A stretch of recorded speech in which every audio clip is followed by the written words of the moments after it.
Kenapa ya? Jadi aneh itu terlihat menyakitkan. Karena orang yang aneh itu terlihat dia itu minoritas. Minoritas bagian kecil orang dari kebanyakan mayoritas.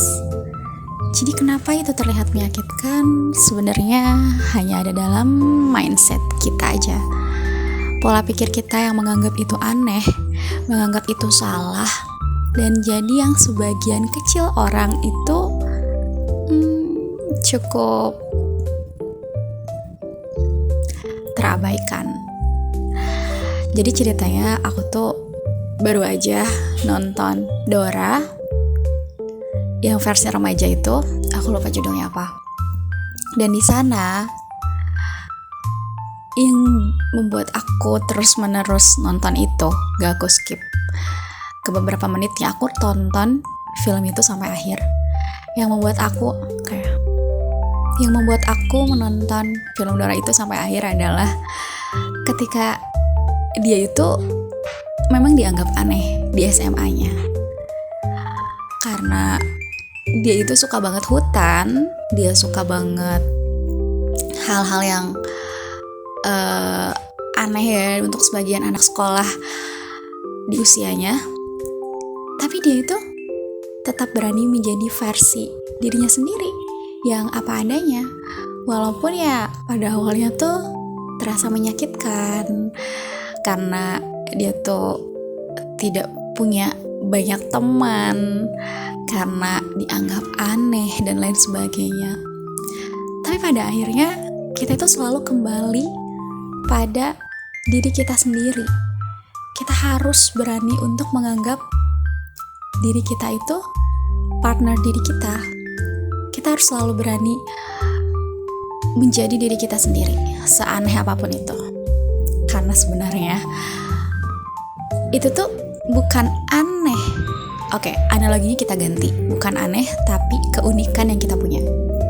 Ketika kita menganggap itu adalah keunikan yang kita punya, yang gak banyak orang bisa jadi kita, itu jadi kelebihan yang bisa kita miliki. Dari sana juga aku belajar tentang punya kesadaran diri yang tinggi atau self-awareness. Kita harus punya self-love. Kita tuh gak mungkin beranggapan bahwa diri kita tuh aneh, diri kita itu kurang hanya karena ngelihat orang lain tuh, kok aku beda ya sama yang lain, kok aku kayaknya kurang. Sebenarnya itu tuh hanya ada dalam mindset. Pemikiran kita aja yang salah beranggapan bahwa kita itu beda. Sebenarnya enggak semua yang mayoritas kebanyakan orang ambil itu sepenuhnya benar, dan enggak semua yang diambil dari seorang minoritas itu salah. Selalu ada porsinya masing-masing, dan sebagai diri sendiri kita tuh harus punya self-awareness yang tinggi untuk mengambil tindakan mana yang diri kita dan mana yang bukan diri kita. Dan sebenarnya hidup itu memang mengharuskan kita berteman dengan diri kita sendiri, karena pada akhirnya hanya diri kita sendirilah yang menyelamatkan, yang menemani orang terdekat. Maksudnya tuh orang terdekat diri sendiri adalah ya kita sendiri. Kita nggak mungkin sedekat-dekatnya kita dengan saudara, orang tua, kakak atau adik. Kita nggak mungkin menyuruh mereka untuk mengikuti apa yang kita mau. Tapi kita bisa bersahabat dengan diri kita sendiri, karena kita yang menjalankan peran sebagai diri kita sendiri. Gimana nyamannya aku, gimana nyamannya kamu.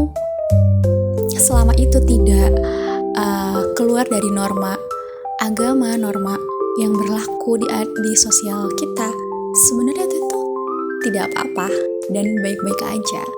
Tapi mungkin society kita beranggapan bahwa kalau kamu tidak mengikuti seperti mayoritas orang itu salah, dan kalau kamu jadi minoritas itu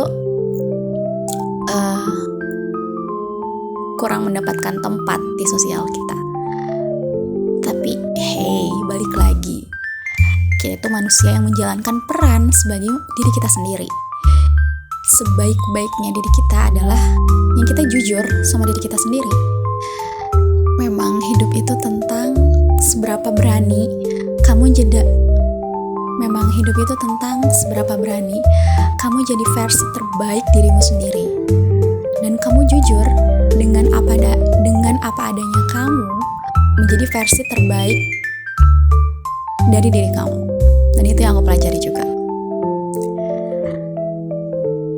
Jadi hidup yang apa adanya itu ringan banget. Gak terbebani dengan ekspektasi orang lain, gak terbebani dengan ekspektasi sosial harus mencapai A, B, C dan lain sebagainya. Itu berat banget. Sebagai seorang yang selalu mendengarkan apa kata orang, yang selalu didikte, yang orang tuanya itu otoriter, aku merasakannya banget bahwa itu tuh capek. Kita tuh cuma butuh jadi diri kita sendiri yang jujur, yang apa adanya, dan menjalani hidup mau kita. Oke, itu terdengar salah, tapi gimana nyamannya kita. Oke, jangan ragu untuk jadi versi diri terbaik diri kamu dengan ala kamu, dengan porsi kamu yang tidak membebani kamu dan membuat kamu tuh bahagia. Jadi versi terbaik diri kamu nanti. Oke? Sampai ketemu di video aku selanjutnya.